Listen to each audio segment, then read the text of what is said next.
If you're frustrated because no matter what it is you try to change in your life, you always seem to end up in the same dissatisfying situations, well, then this is clear evidence that dragons are running your life. And to find out exactly what you can do about that, stay tuned.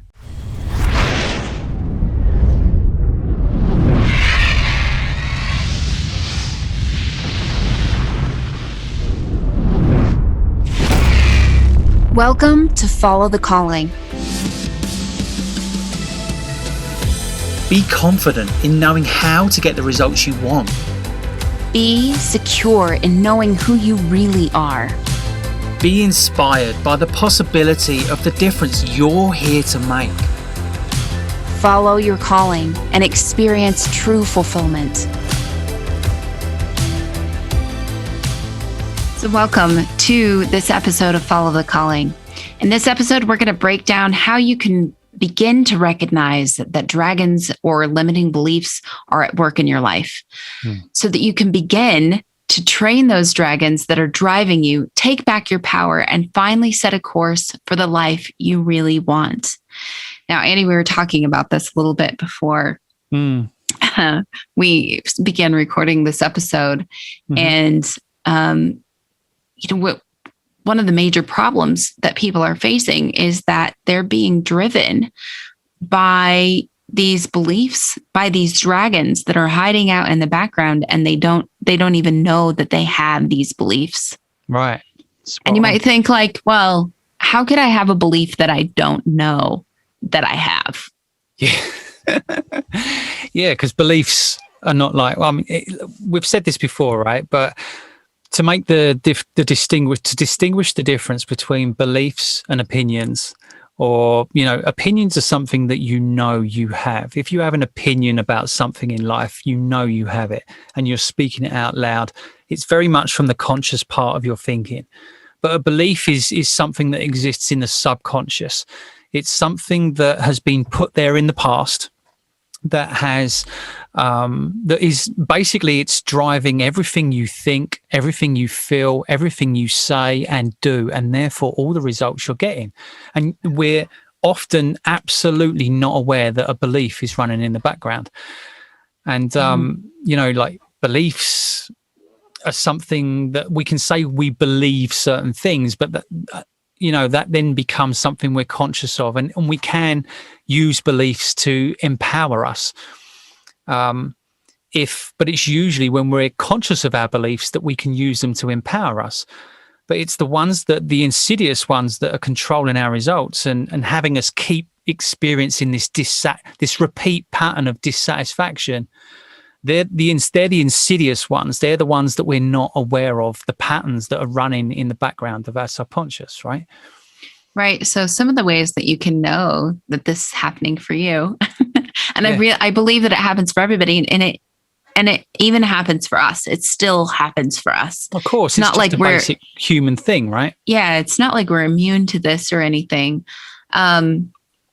But like you were saying, the dissatisfaction, or if you find yourself saying something like, that's just the way that is. Like, yeah. Or maybe feeling like I've tried to change that 1,000 times. It always ends up the same sort of way. There's no point in trying.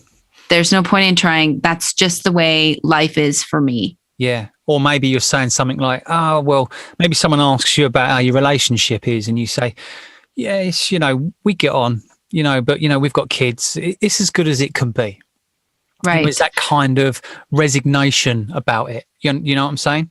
Yes. Or how's your job? Right. That's a great example. How's your job? Oh, well, it pays the bills. Oh my gosh. How many people say that? I've said that millions of times. That's basically like saying, yeah, my job's terrible. And it makes me thoroughly miserable to go there every day. But hey, I'm not in control of my life because I've got these things that I've decided I'm going to pay for. And I've decided that the way I'm going to do that is go to a job that I hate every day. But we do not think about it in that way, and understandably so, right? Yeah, I don't know why that particular one is just really striking me. I'm like, people really say that. I know that I've said that, it pays the bills. Oh. pays the bills. And that is such a disempowering place to be. Yeah. You know? Well, the point Like is that we're making here is it's a sign. It's a It's a clue that somewhere in your life around that situation there is a dragon running you. And when we talk about dragons, we speak of dragons. These dragons they exist in our beliefs, and these are the beliefs that we don't know we have, right? Yes. So is there anything else that you feel to say around that? What about why is this happening? Right? Oh, right. why does this happen? And if you think about when it's like what happens is like our mind is a meaning making machine. Right. Something happens in life out there in the circumstances of life, and our mind immediately makes whatever that happened out there mean something. And it happens so fast that we have absolutely no way of being aware of that process. It's instant. Yes. So it absolutely does seem like, because it happens so unbelievably fast before our awareness of the situation even, right? It absolutely does seem that, like let's say, for instance, someone says something to you that upsets you, right?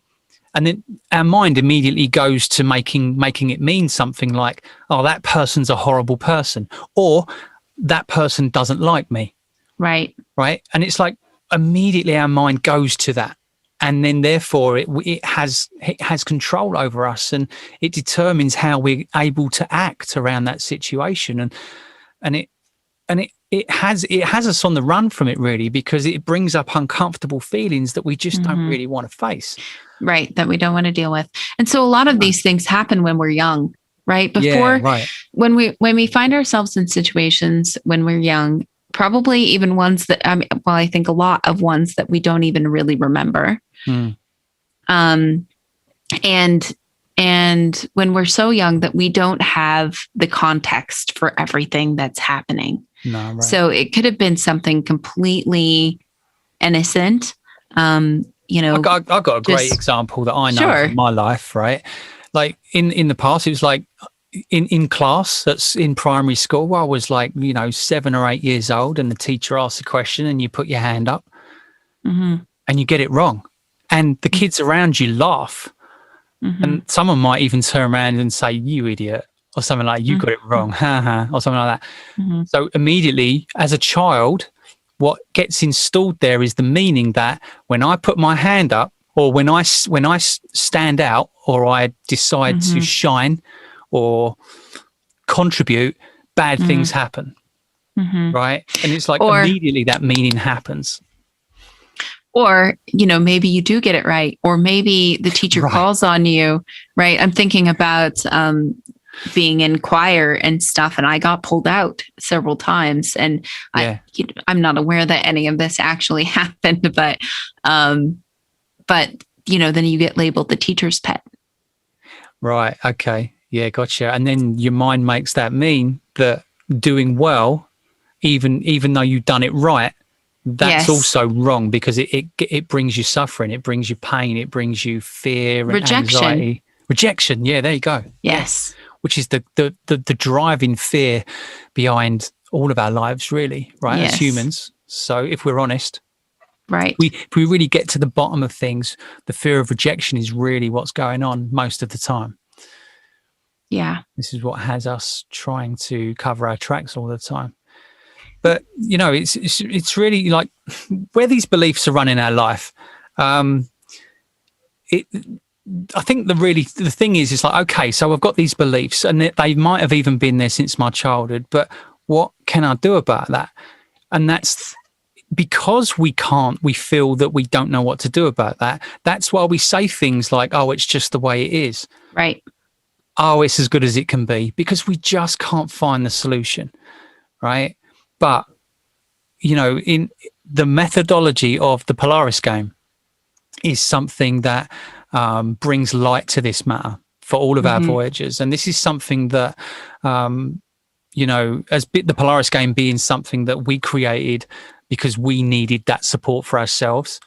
And we're finding that this particular methodology that we use, something that we call the cycle of being, is something that really is a very, very useful tool in being able to intercept this cycle of constantly repeating dissatisfaction in our life, where the dragon's running us. And I'm just going to actually share that on our screen right now. And for anybody who's listening to the audio version of the podcast, if you want to actually see what I'm talking about here, I will talk about it in a way that you understand on audio. But if you want to see this actual on the visual, you can join our Follow the Calling Facebook group, where you'll be able to watch the video version of this podcast. Anyway, so just to sort of speak into this a little bit, the beliefs, the unconscious beliefs that we have, this is where the dragons hang out.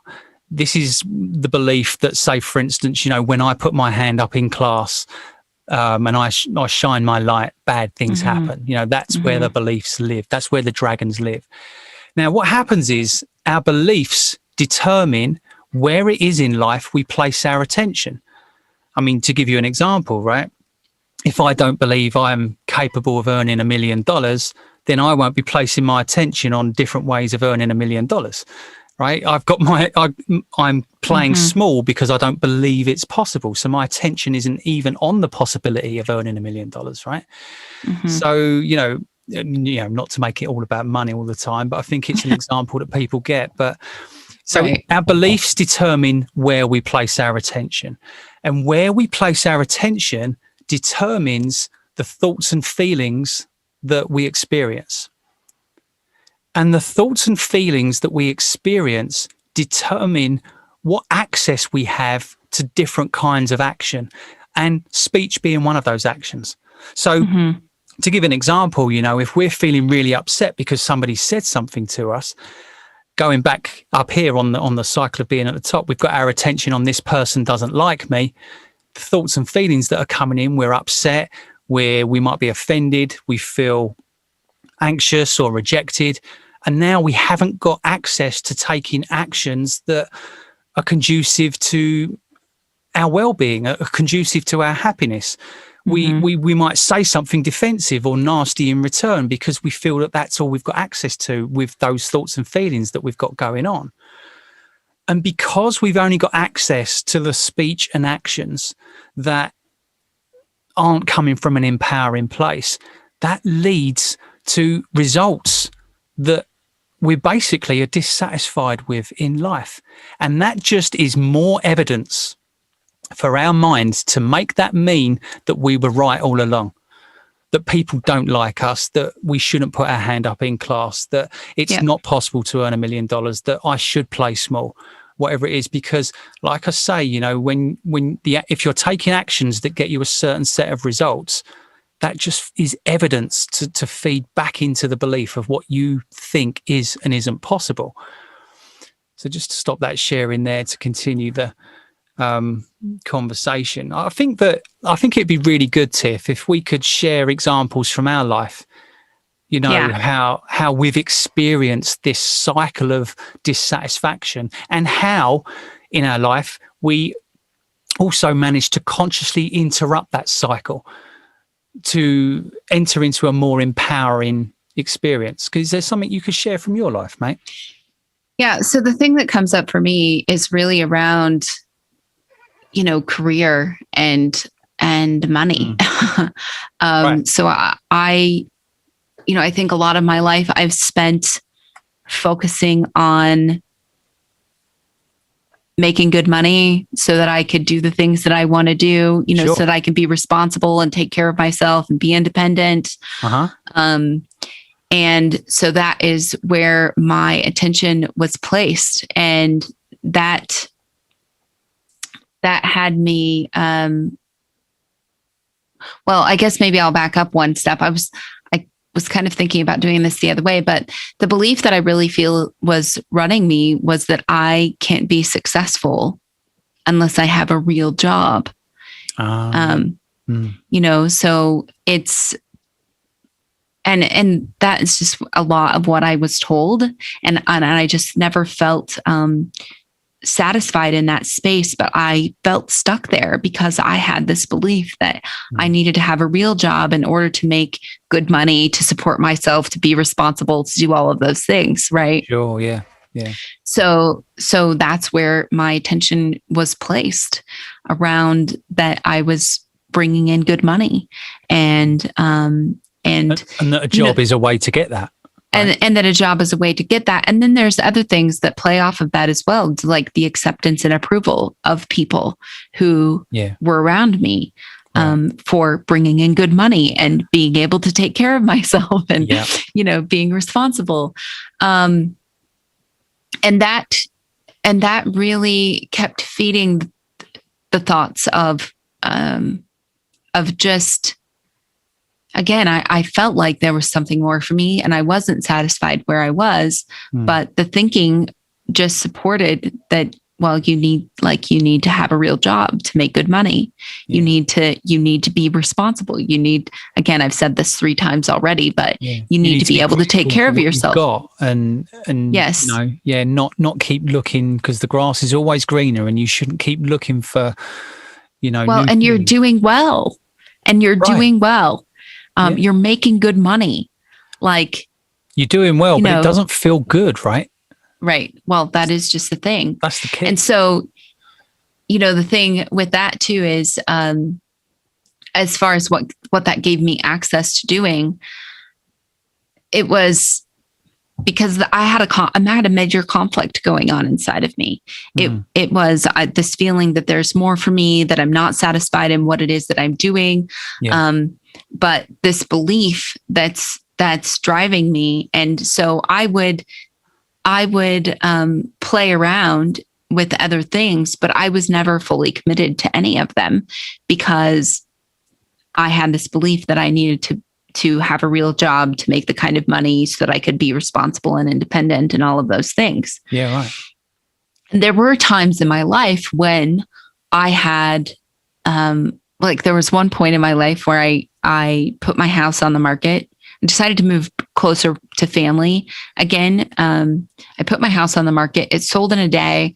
I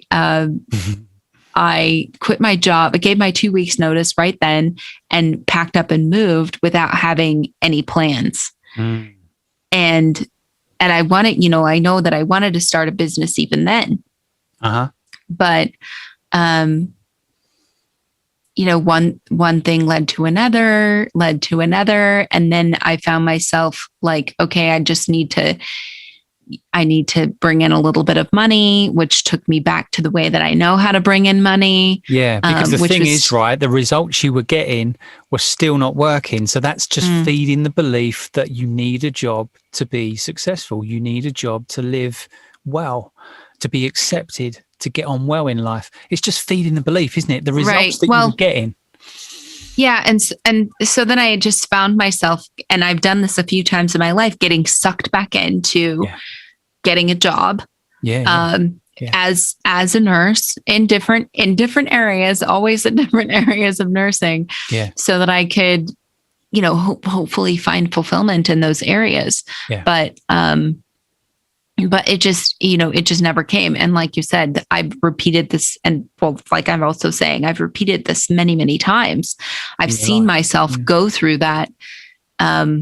Like, okay, well, I have a moment of freedom here. I have a space where I'm not committed to a job, and I have the opportunity to step into something new, and I have a little space, but then it comes back to, I need money.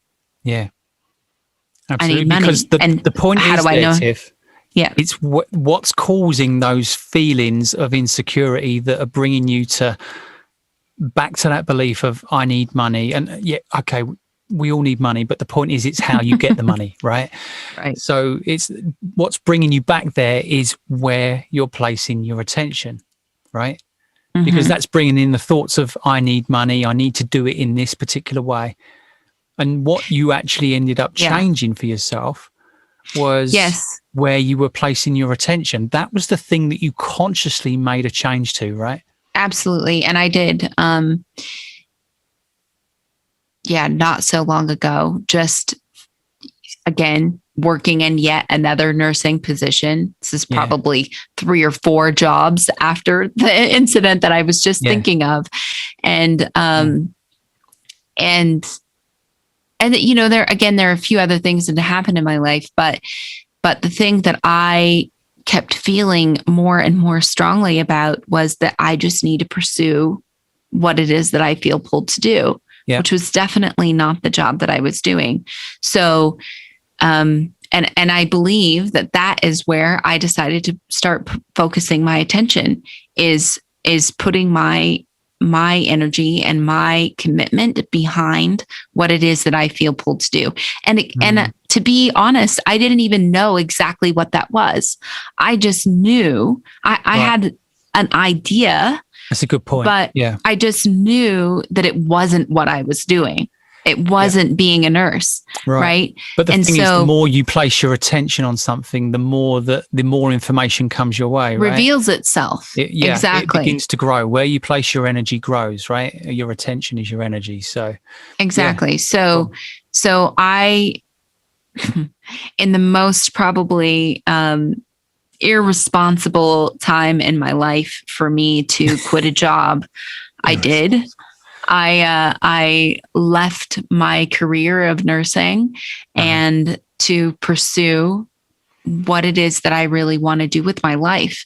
And again, I didn't know exactly what that was, but I was putting all of my energy, all of my attention, all of my commitment into that space and just following one step at a time, whatever comes. And that has given me access to, I'm just, try to speak to the thoughts and the feelings, like a feeling of expansion, of showing up for yourself, thoughts of, what is, sorry, my alarm's going off here. What is potentially possible for me.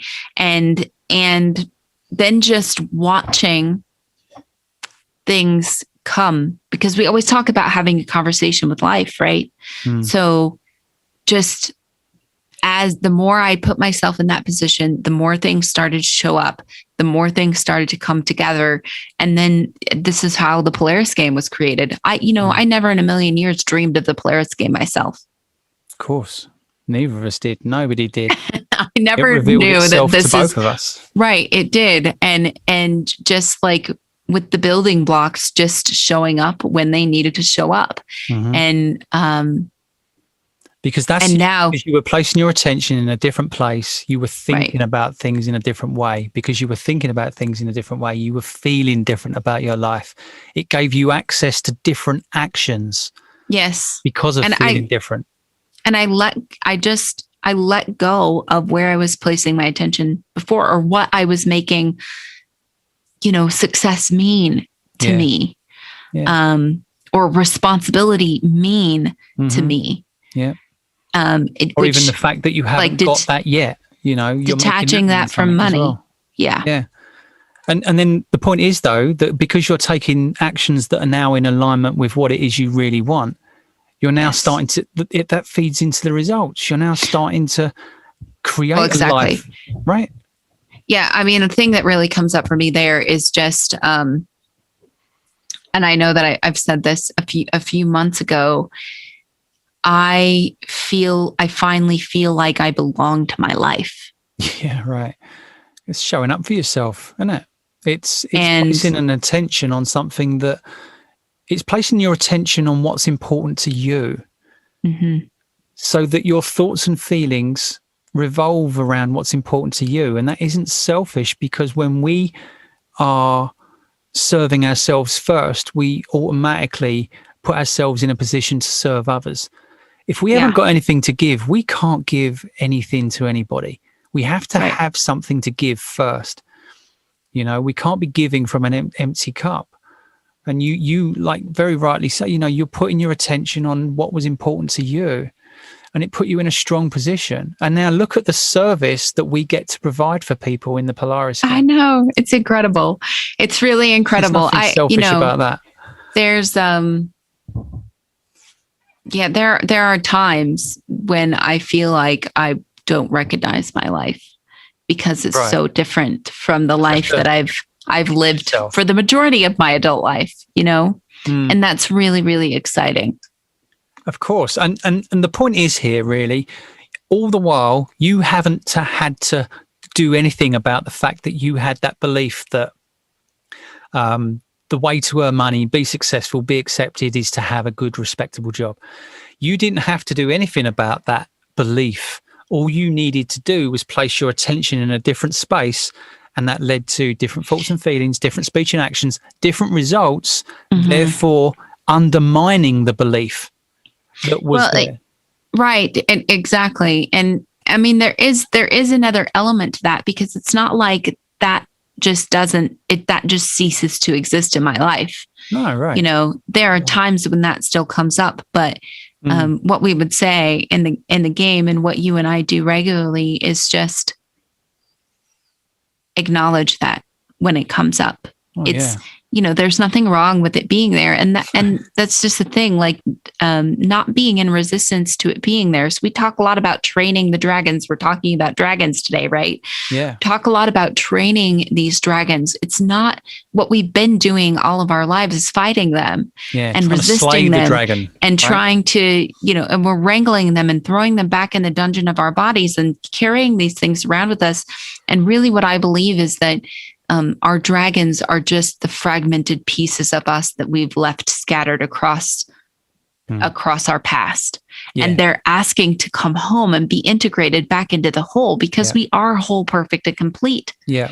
As we already are. And then if you to take a look at what it means to be in integrity with yourself, integrity means whole, right? Right. And it's about integrating all these fragmented parts back into the whole. And then in doing that, we enter into a space of being in integrity with ourselves. Integrity is wholeness. Yes. Right? So, sorry to interrupt. Yeah. I just, that. So just bringing all of these pieces of ourselves back in, and being a loving place of acceptance. Because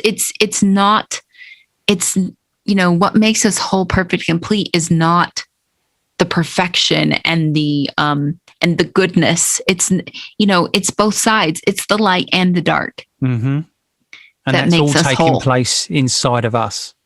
And that's yes. And it's all taking place inside of us. And it's about bringing all of that together. So yeah.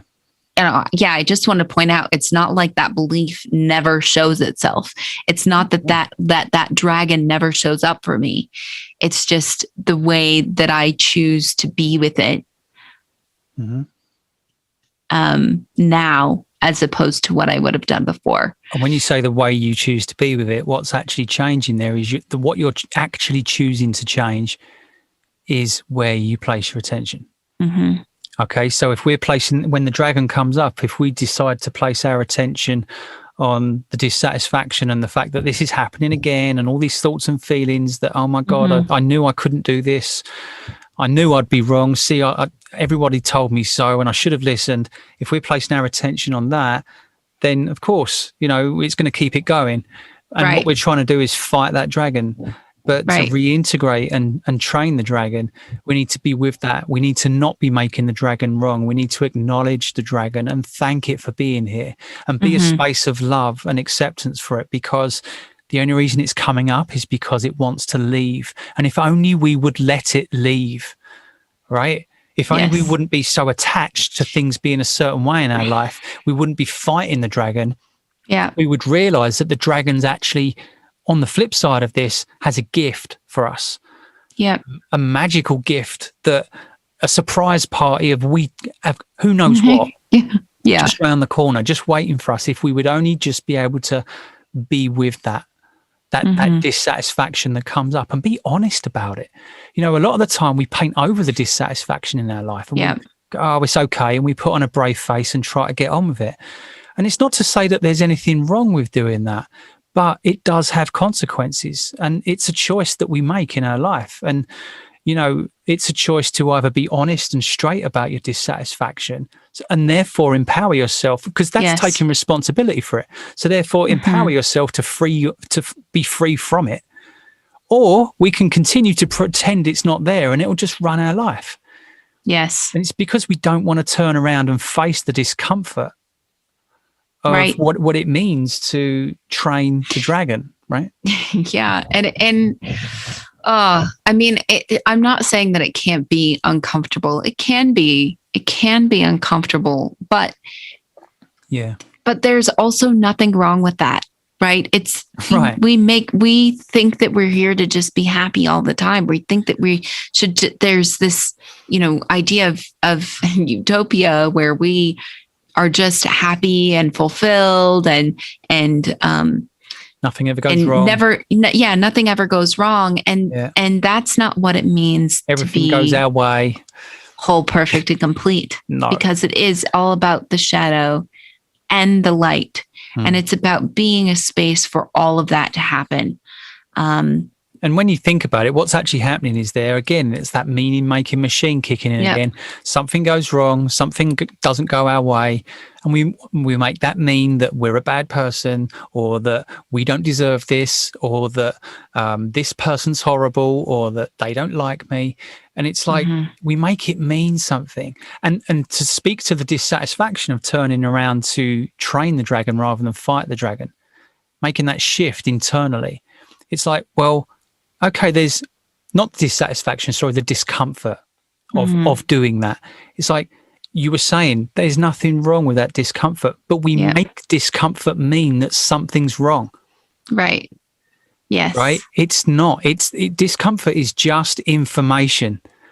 That's all information is valuable because it's feedback from the situation that's trying to tell us something. And in ignoring that and trying to turn away from it, we're turning away from the very information we need to be free of it. It's given us everything we need, and there we are ignoring it, trying to get away from it. We just don't want to hear it because it's uncomfortable, right? Right. Which, leads to a lot of the addictions that we have. And this is how we ignore those things that are coming up for us, or push them down, or like I was saying before, wrangle these dragons and throw them back in the cage of our bodies. And we just don't need to be harboring all of that there. It's the dragons can roam free. And we can, in doing so, we can be partners and we can take our power back. We can fly with the dragons. That's right. We can fly with the dragons and accomplish more than we ever thought possible. Absolutely. Actually, you've just reminded me of something, actually, because I'm thinking, like, where's this going on in my life? Where did this go on in my life most recently in a big way? Because when you said accomplish more than what we thought was possible, right? Now, like, in terms of bringing this back to the cycle of being, the Polaris game methodology that we talk about, like, my belief that I didn't realize I was carrying around because it was just in my mind the way it was that in order to feel supported, I need to have the people around me that are closest to me actively be in support of me, encouraging me, and just basically that, just encouraging me and outwardly supporting me. And when I was setting out to create an online business, and then we were coming into starting the beginning phases of creating the Polaris game and all that stuff, it's a time when I'm stepping into a risky phase, right? Like you, stepping away from the so-called security of the salary, right? That's the salary, that drug they give you to keep you comfortable and just allow your dreams to die, right? But like, I can say that now, and I'm saying that tongue in cheek. There's nothing wrong with having a salary, of course. This is just a tongue in cheek way of speaking about it. But in setting out to create this business of our own, I needed support. I needed encouragement. It felt scary, and it wasn't coming because people were also around me, you see, concerned. And I was placing my attention on the fact that I'm not getting the support I need. That was leading to the thoughts and feelings of, I'm not supported by the people I love the most. I'm doing something wrong. What I'm doing here is upsetting them. I need to stop and go back to so-called security, right? Yeah. That was making me feel upset. And in fact, that was making me feel terrified because I know how much I hated what I was doing before. I know how unhappy I was. And I was like, I can't go back to that. And that was more thoughts and feelings that were just feeding the whole situation. I was scared. I was upset. I was lonely, all because I was placing my attention on this idea in my head that I'm not getting the support I need. Now, what that had me doing was lashing out sometimes defensively in my speech to people around me. Yeah. Sort of, why aren't you doing this? Why do you expect this of me? And all that. And it would have people sort of being surprised and a little bit like, what are you on about? And the actions I were taking, I would start hiding my activities from people because I started to feel ashamed that I was following my heart's calling. I started to feel ashamed that I wasn't taking the safe route. And I started to feel very guilty that I was putting members of my family through strife and worry because of my life choices, right? And therefore the actions I were taking, I was trying to hide and be secretive and that about it. But because I was doing that, it was really, really, really limiting my access to any kind of results, because then I'm trying to keep my actions small so nobody notices. But it's like, well, that's not going to create a business. Right. And therefore, that were the results I was getting. So that was feeding straight back into the belief, right? I was you're doing the wrong thing. I was doing the wrong thing, but also that I'm not supported. My belief was that I'm not supported by the people that love me most, right? And it was almost like I indirectly blamed them for it being difficult and any kind of lack of success around that area. Yeah. But what changed that for me was a shift of attention, right? When I decided to put my attention instead on how those other people were feeling, right? It's like an understanding that was me making all of that mean stuff, that they're just concerned for me and they love me very much. They love and care for me very much. And actually, my source of support is not outside of me. Right. I started to place my attention on my source of support being within me, so that I'm not dependent on the other people to do what I think should happen. Right. And when I started to place my attention on my source of support being inside of me, it gave me more harmonious thinking. It gave me more loving feelings. I started to free up around these members of my family that previously I was saying aren't supporting me. I started to take actions that were more committed in a family direction. I started to take larger actions that weren't hiding myself away from the world in terms of creating and building a business. And the point is, the results that I'm getting is now I've got much more harmonious relationships, much more open and transparent conversation. Yeah. And then I now feel like I absolutely am supported, because those results undermine the belief that the results that of the harmonious relationships and conversations, that loving feeling I'm sort of began to be able to carry around with me, was undermining the belief that I'm not supported. I didn't have to do anything. All I changed was where I'm placing my attention. Well, and you actually have a business now too. Right. Okay. We actually have a business. Exactly. Right. And a fulfilling one at that, right? Because, the Polaris game is a space where real change is happening. And I day to day have to pinch myself the difference it's making, not only in our lives, but the lives of the people who are choosing to play alongside of us, our beloved Voyagers who, play the Polaris game with us. And, like, the Polaris game is, like I say, that the cycle of being brings a methodology to the Polaris game, that gives us access to interrupting this cycle of dissatisfaction in a very intentional and conscious way. And then we can actually start to see the results happen. And it's like when we start to bring that to our conscious attention, that's so big. That's massive. Right. So one thing that people can do is just, a place to start is actually to look at areas where you feel dissatisfied and work your way, even if you have to go backwards around this cycle of being. Well, what results are you getting? What speech and actions do you have? What thoughts and feelings do you have? So where does that lead you to placing your attention? I think the other thing that's important is that it's not You don't have to identify what the belief is. No, you don't. All you need to know is that there's dissatisfaction in your life. And that really takes away all the needing to know how that stops us from doing anything about it, because we can't work it out. We can't get our head around it. Why does this keep happening to me? Why do I end up feeling like this? Why do my relationships always go that way? Why am I always dissatisfied with my job? It's like, that dissatisfaction is information. It's not there to be gotten away from. It's information. It's feedback from the situation. It's for us. It's not happening to us. It's happening for us. Yeah. We then start to place our attention on, how can this be for us? What is this trying to tell me? Like, what is it that I'm previously was choosing to ignore, that I therefore had me missing some vital piece of information? Right. And information about our life, right? This isn't something you'll find on the internet somewhere or whatever, but it's like information about our life, an understanding of what's going on is what I'm basically saying. An intuitive sense of what to do next based on the information that the situation is feeding back to us, whether that's pleasurable, neutral, or unpleasurable. It's all information. Yeah. So just to like pin that down again really quickly for everybody.